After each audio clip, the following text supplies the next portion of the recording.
நிறைவு செய்தியாக பெங்களூர்ல TTI இந்த திமோத்தி இனிஷியேட்டிவ் அப்படின்னு ஒரு கிறிஸ்டின் மிஷினரி இயங்கிக்கிட்டு இருக்கு. இதனுடைய தலைமையகம் யுனைடெட் ஸ்டேட்ஸ்ல இருக்கக்கூடிய கேரோலினா, அங்கிருந்து தான் அதனுடைய தலைமையகம் இயங்குது. சுமார் 92 கோடியை இங்கே இந்தியாவில் அவங்க அந்த இன்டர்நேஷ்னல் டெபிட் கார்டை யூஸ் பண்ணி மதமாற்ற பிரச்சாரத்திற்காக பயன்படுத்தி இருக்கலாம் அப்படின்னு சொல்றாங்க. ஆனால் 92 கோடியை இல்லீகலாக அதை அவங்க பயன்படுத்தியிருக்காங்க இந்தியாவுக்குள்ள அப்படிங்கிற மாதிரி இடி வழக்கு பதிவு பண்ணியிருக்கு. அதனுடைய விசாரணை தொடங்கி இருக்கிறது. பெங்களூர்ல இது நடைபெற்று இருக்கிறது. இது ஒரு அண்டை மாநிலம், ஒரு 3 மாநிலத்தின் வழியாக தான் அந்த கேஷ் எல்லாம் அவங்க ரொட்டேட் பண்ணியிருக்காங்க. செய்தி எப்படி பார்க்குறீங்க? ஸ்ரீ டிவியில் தொடர்ச்சியாக பாலகோதவன் அவர்கள் ஒரு விஷயத்த சொல்கிறார். என்னென்னா MMM ஆக்சிஸ் அப்படின்னு, மாவோயிஸ்ட் முஸ்லீம்ஸ் மிஷனரி. அவங்களுக்கு இதாண்டா எப்போ பார்த்தாலும் வேலை, எங்களை பற்றி நோண்டலைன்னா அவங்களுக்கு தூக்கமே வராது. இதுதான் சேனல், இந்த சங்கி சேனல் எப்போவுமே அப்படி தானே. அதில் எக்ஸாக்டாக பார்த்தீங்கன்னா இந்த MMMல MM இதில் இருக்குது. என்னென்னா மாவோயிஸ்ட் மிஷனரி. இப்போ நீங்கள் சொன்ன மாதிரி தி திமோத்தி இனிஷியேட்டிவ் TTI, இதோடைய தலைமையகம் நீங்கள் சொன்ன மாதிரி US நார்த் கரோலினால இருக்குது. ஒரு ஃபாரின்ல இருக்கக்கூடிய ஹெட் ஆஃபீஸ் இருக்கக்கூடிய ஒரு அமைப்பு இந்தியாவில் இருக்கணும்னா இதுக்காக ஒரு வழிமுறை இருக்குது. இப்போ MNC கம்பெனி நடத்துகிறாங்கன்னா அவங்களுக்கு ஹெட் ஆஃபீஸ் ஃபாரின்ல இருக்கலாம், பட் இங்கே இருக்கிறது இதுக்கான வழிகாட்டு நெறிமுறை இருக்குது. நீங்கள் எதெல்லாம் அவங்களுக்கு சப்மிட் பண்ணணும், அக்கௌண்ட்டு எப்படி நீங்கள் சப்மிட் பண்ணணும், உங்களுடைய டிரான்சாக்ஷன் எப்படி நடக்குது. ஏன்னா இன்டர்நேஷ்னல் அப்படிங்கிற நீங்கள் டாலரில் டிரான்சாக்ஷன் பண்ணுறீங்க அப்படிங்கிறப்ப அதை இங்கே கன்வெர்ட் பண்ணுறீங்க.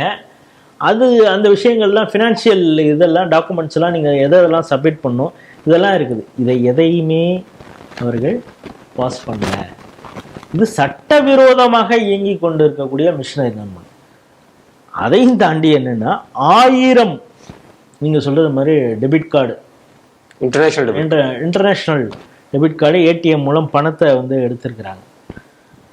அது குறிப்பாக என்னன்னா கர்நாடகா, சத்தீஸ்கர், அஸ்ஸாம் இங்கே மட்டுமே 44 கோடி ரூபாய்க்கு டிரான்சாக்ஷன் நடந்திருக்குது. நீங்கள் சொன்ன மாதிரி 92.55 கோடி ரூபாய் நவம்பர்லேருந்து இந்த ஏப்ரல் வரைக்கும், இந்த குறிப்பிட்ட 6 மாத காலம். இப்போ மத்திய உள்துறை அமைச்சகம் என்ன சொல்லுது, மாவோயிசம் இல்லாத மாநிலம் இந்தியாவை உருவாக்குறோம், குறிப்பாக அந்த ரெட் காரிடாரையே அழிச்சிடணும். அழிச்சிட்டாங்க. மார்ச் வரைக்கும் அவர் சொல்லியிருந்தார். ஏப்ரல்ல பணம் டிரான்சாக்ட் ஆயிருக்குன்னா பார்த்துங்க. நீங்க நினைக்கிறீங்க நான் அழிச்சிட்டீங்க, பல பேர் சரண்டர் ஆயிட்டாங்க. அதனால் இவர்களை மறு உருவாக்கம் செய்வதற்காக இந்த பணம் பயன்படுத்தப்பட்டதா அப்படிங்கிறத பார்க்கணும். இடி இங்கே ரெய்டு பண்ணுறப்ப இது கனெக்ஷன் எங்கடா போகுதுன்னா சத்தீஸ்கர் போகுது, அஸ்ஸாம் போகுது. இப்போ அதில் என்ன சொல்கிறாங்கன்னா சத்தீஸ்கரில் தம்மத்தி அப்படிங்கிற அதுதான் மாவோயிஸ்ட் பெல்ட். அங்கே அதிக அளவு இந்த பணம் டிரான்சாக்ட் பண்ணியிருக்காங்க, அங்கே அவங்களுக்கு கொடுத்துருக்காங்க. இதை இடி கண்டுபிடிக்குது. இப்போ பார்த்தீங்கன்னா TTIயுடைய ஹெட் ஜோனாத்தன் ராஜன் அப்படிங்கிற ஒருத்தர் இருக்கார்.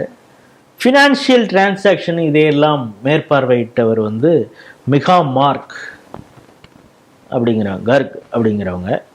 அதுக்கப்புறம் அஜித் வர்கீஸ், இப்போ பேர்லாம் நான் சொல்கிறதெல்லாம் கொஞ்சம் கவனிச்சுட்டுங்க. அஜித் வர்கீஸ் எந்த பகுதியை சேர்ந்தவங்களுக்கு தெரியும். சுப்ரீம் ஜோய் அப்படிங்கிறவர்.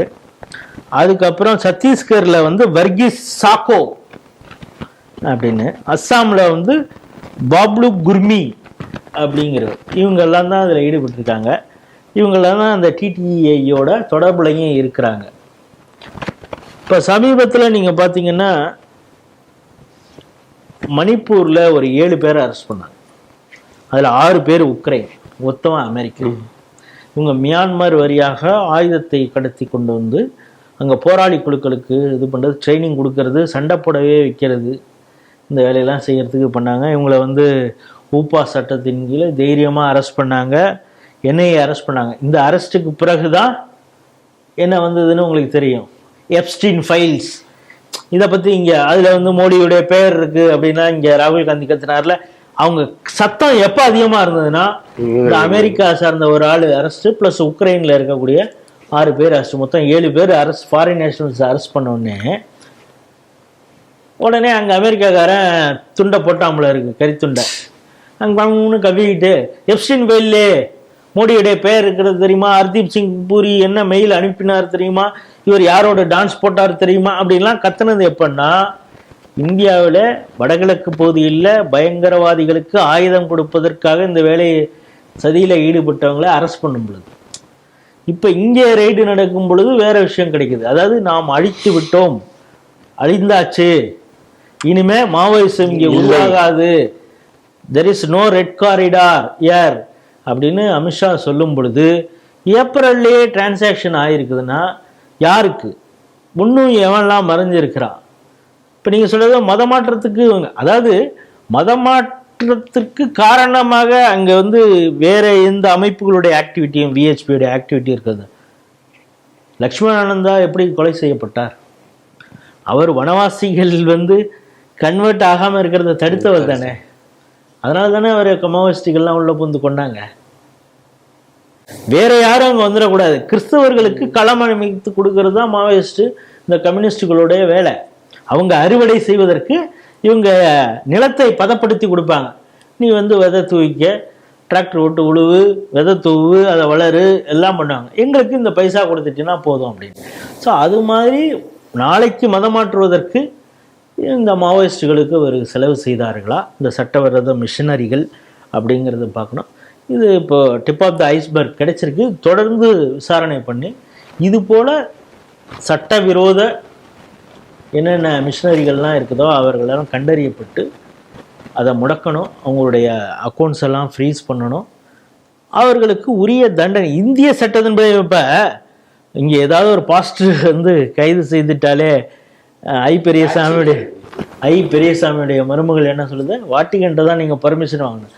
இந்த தலைமையகமே நார்த் கரோலினால இருக்கும் பொழுது இந்த சாக்கோஸ் ராஜன் இவங்க மீதெல்லாம் இப்பவே கூட பாருங்க, அவங்களுக்கு நோட்டீஸ் தான் சர்வ் பண்ணியிருக்காங்க, வந்து நீங்கள் வந்து அப்பியர் ஆகி சொல்லுங்க அப்படின்னு.